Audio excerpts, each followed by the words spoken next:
So guys, for the first step, you want to go to search and type in CMD. Now you want to run it as administrator and then click on yes. And now once you run this, you want to type in MSI exec space / unregister and then click on enter.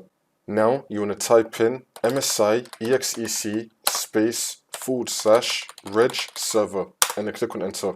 For the next step, you want to go to the link which will be down below in the description to download the Microsoft .NET Framework Repair Tool. And now once we're here, you want to scroll down, choose your language and then click on download. You want to click on this and then click on yes.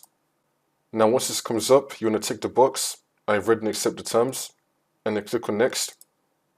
Wait for this to load and then click on next. Now you want to click on next. Wait for this to load. And now once that's been done, you want to click on finish.